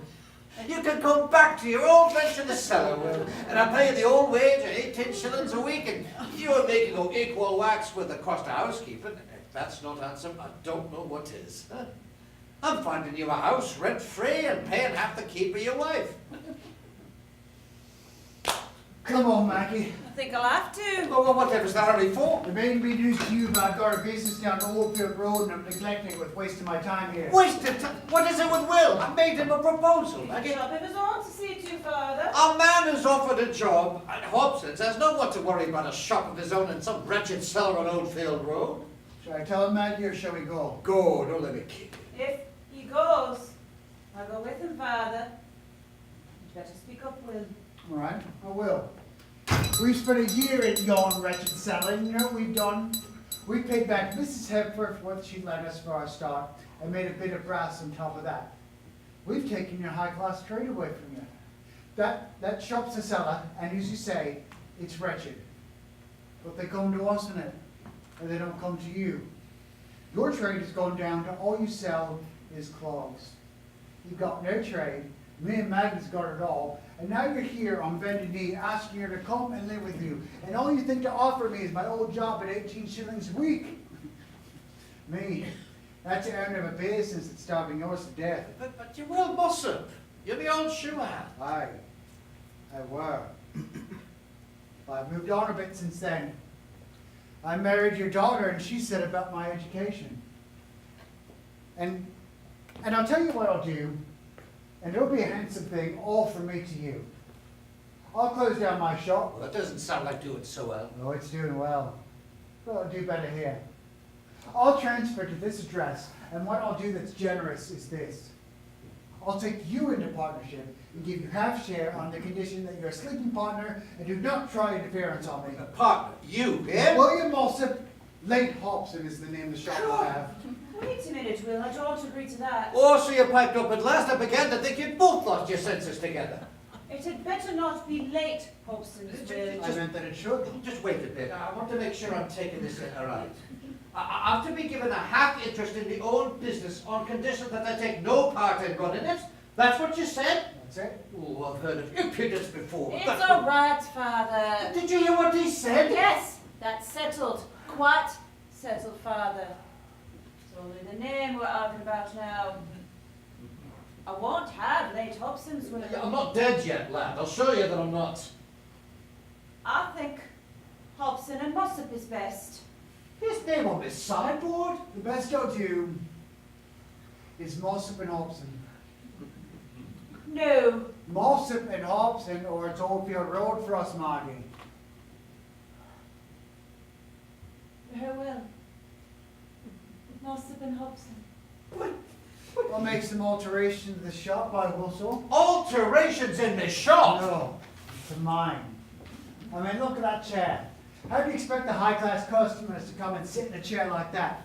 We'd only a cellar, but they did sit on cretonne for the trying on. Cretonne is pampering folk. Cretonne for the cellar, Morocco for this shop. Folks like to be pampered. Pampering pays. Morocco? Young man, do you think this shop is in St. Anne Square, Manchester? Not yet, but it will be. What does he mean? It's no farther from Oldfield Road to St. Anne Square than it is from Chapel Street to Oldfield Road. I made one jump in a year, and if I wait a bit, I'll do the other. Maggie, I reckon your father could use a bit of fresh air after this. I dare say it's come sudden to him. Suppose you take a walk to Albert Prosper's office. Have Albert drop the deed of the partnership. I'll go and get me coat.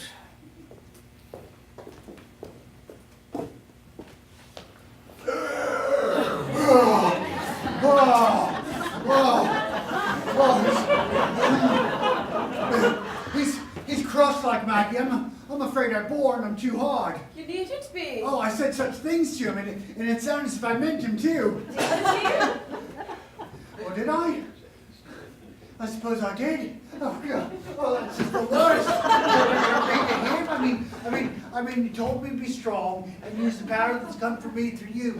But he's the old master at Hobson, And you're the new.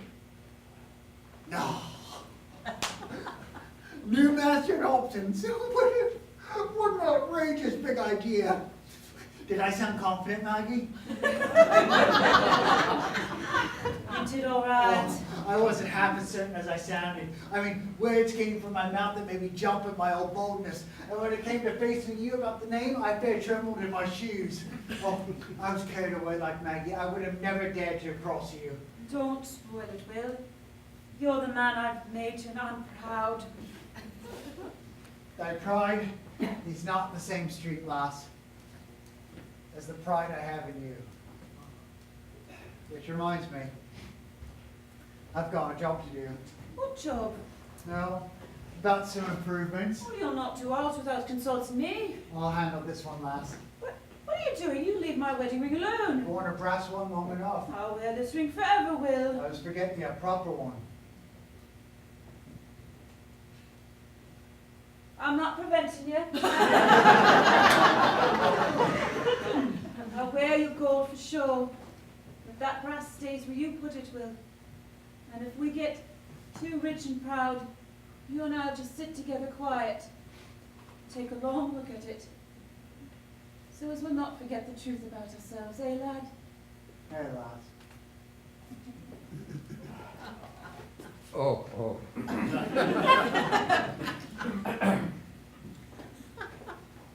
Ready, Father? Come along to Albert's. Yes, Maggie.